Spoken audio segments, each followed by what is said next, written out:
Hello learners, in this lecture we shall be learning about the ethical guidelines for test publishers. As we have already seen in the previous lectures, psychological assessment is an important area in all fields of psychology, be it educationists who are using these tests to understand the progress of their students, be it psychologists who want to understand if their clients are going through any problems or what type of treatment would be good for them, or it might also be in the area of organizational psychology where psychological tests are used to make important decisions such as placement and hiring. Now, even though these tests may appear extremely harmless as they are just paper pencil tests, but important decisions are made on the basis of these tests. That is why it is extremely important that these tests are used in the most ethical manner that is possible. For that reason, there are professional guidelines that have been published by several professional organizations such as the American Psychological Association, American Counseling Association, and National Association for School Psychology. And these ethical guidelines are guiding lines for all the individuals who are involved in the publication and the use of these tests. So first we need to understand who is a test publisher.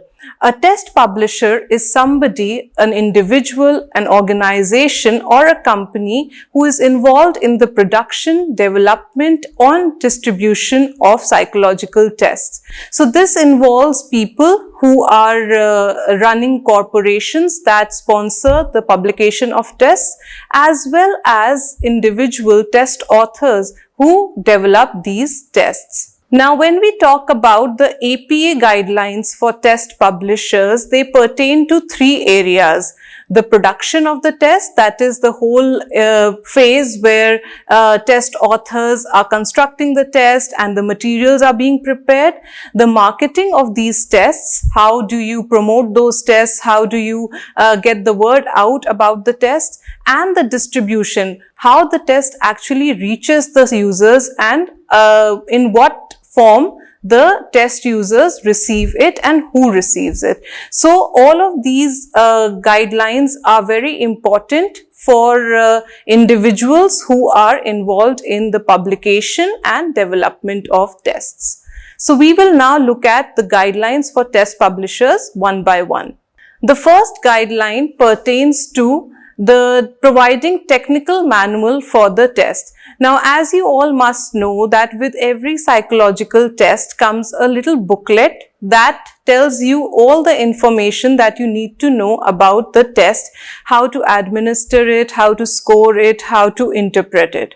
This test manual needs to be in complete form. When the publishers and the authors are preparing this manual, they need to ensure that it covers all the areas and all the information that any test user might need in order for them to be able to administer, score and interpret that test accurately.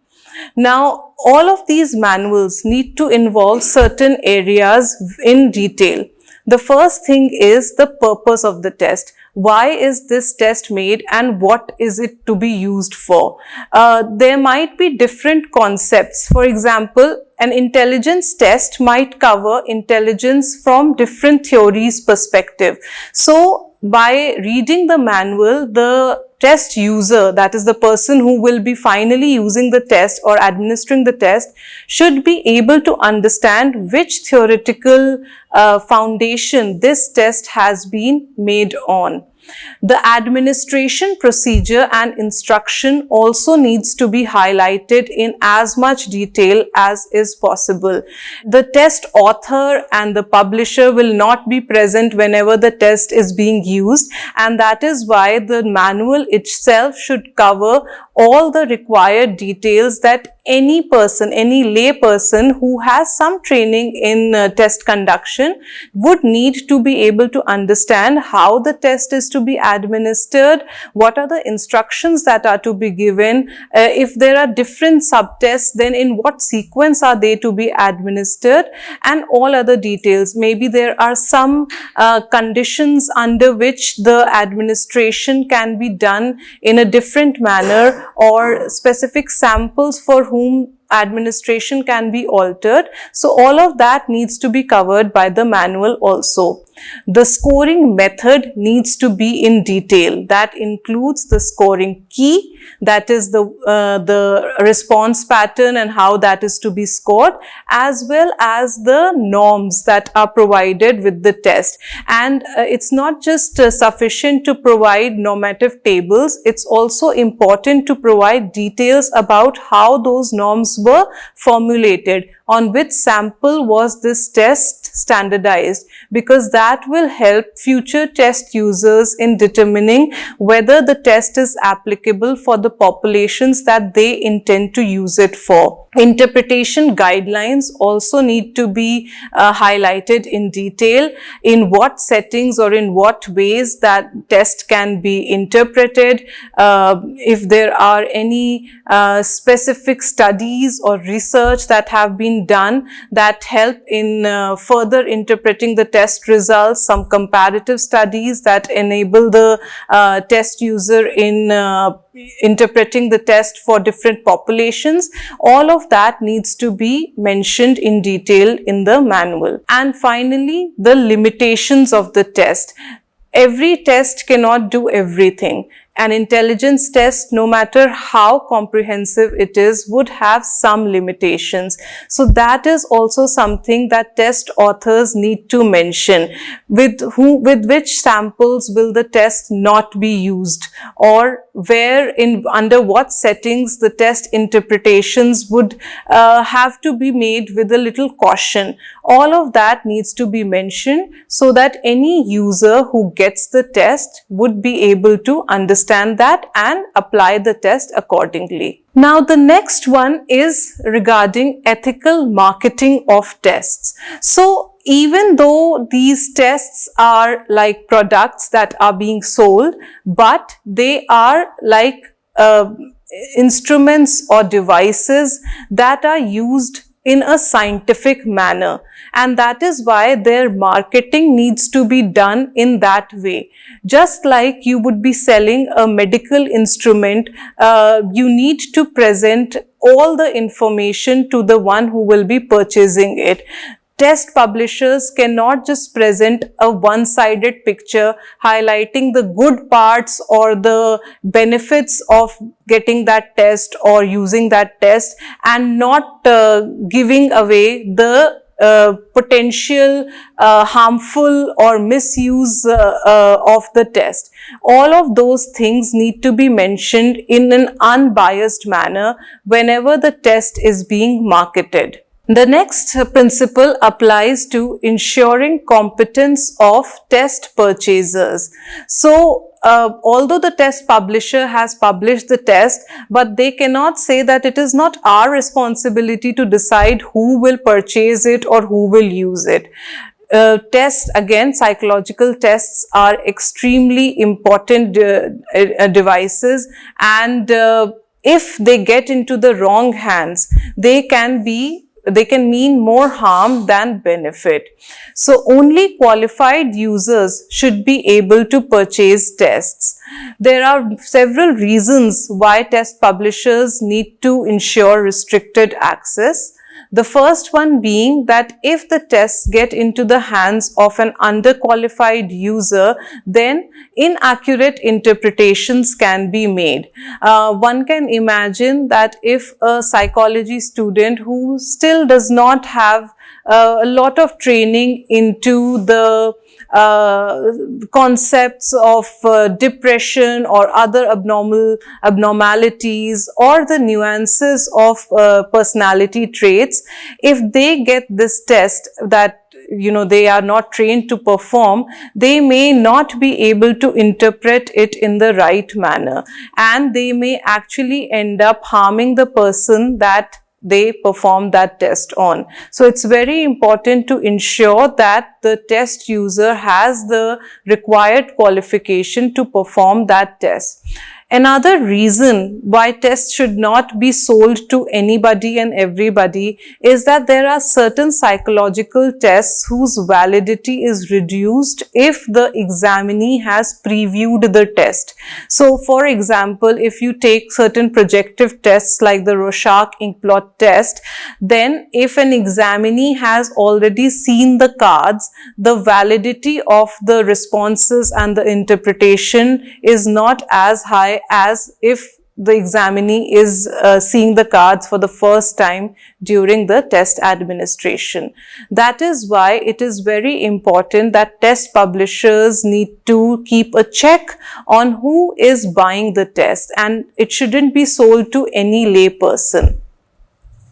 Another reason why tests should not be sold without verifying the qualification of the test user is that not all tests are recommended to be performed in a non-monitored setting. A non-monitored setting is one where the test is given to the examinee to take home, and they can perform or they can answer or respond to it at their leisure. Now, a problem with this method is that if the test taker answers it in a setting where they are under the influence of some drugs, or maybe they are performing the test in collaboration with somebody, or in a state where other people are also present, the responses might not be reflective of the true ability or attribute of the examinee. And that is why if the test is sold to anybody, then certain examinees or test users could buy that test and again perform it in a setting that it is not meant to be performed. That is why the responsibility on who is buying the test also lies on the shoulders of the test publishers. Now, how do we decide as a test publisher who is qualified to buy the test and who is not qualified? So, for this reason, APA has provided 3 levels of tests. These levels are distributed based on the complexity of the test and the level of expertise or training that is required by the test user. So, the first, that is level A, incorporates simple paper and pencil tests. These tests can be performed or administered by responsible non-psychologists. So, people who are performing these tests don't really require a degree in psychology per se. They could have a qualification in any field, and if they are using the test for the purpose that it is intended for, then they are authorized to conduct these tests. Who all can use these tests? So, educational administrators or some teachers who want to check the progress of their students, they can buy these tests. In organizations, if a manager wants to capture or assess certain traits or attributes of their employees, they can buy these tests, and so on and so forth. The examples of tests that are involved in this level are group educational tests and vocational proficiency scales. So, certain achievement tests, certain job analysis tests, interest tests, all of those tests come under this category. These are extremely simple to understand. Usually, they don't require a lot of understanding of test construction theory or reliability quality or validity understanding, or and the norms are also very expressed in very simple terms. So people who have no training in psychology but who are using these tests responsibly can use these tests. The second level, that is level B, incorporate tests that require some training in statistics and the knowledge of test construction. So now these require at least an undergraduate degree in psychology, where we teach students about psychometric properties like what is reliability, what is validity, different types of norms, how they are to be interpreted, what does standardization mean, and all of these concepts would be required in order for the test user to be able to interpret these results in the right manner. So the tests that are involved at this level include aptitude tests and certain personality inventories that are meant for normal populations. So not the personality inventories that are meant for psychiatric populations, rather those that are meant for a normal population. When you are performing these tests, there might be certain areas of the test which require you to understand how the test is to be administered, what do individual tests mean, what do group tests mean, what do power tests mean, and all of those things that usually an undergraduate degree in psychology covers. Finally, the level C, that is the highest and the most complex level of psychological tests. These require at least a master's degree in psychology or a related field.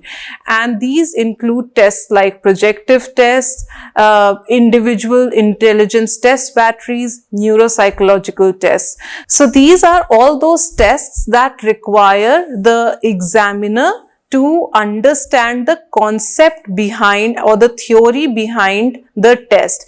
So for example, if you are conducting a neuropsychological test battery, you would have to have an understanding of what do the different neuropsychological disorders mean. If the battery is diagnosing a person with memory disorders, what are the different memory disorders, what is the trajectory of those disorders, all of those things would have to be understood by the examiner before they perform those tests.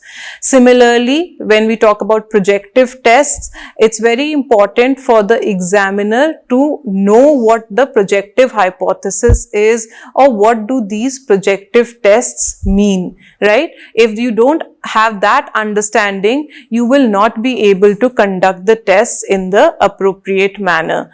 That is why these tests require at least a postgraduate degree in psychology where we cover all of these concepts. So I hope this helps you in understanding what are the different levels of tests, and with this we finish this lecture, and this would help you in understanding what are the ethical guidelines for test publishers. Thank you so much.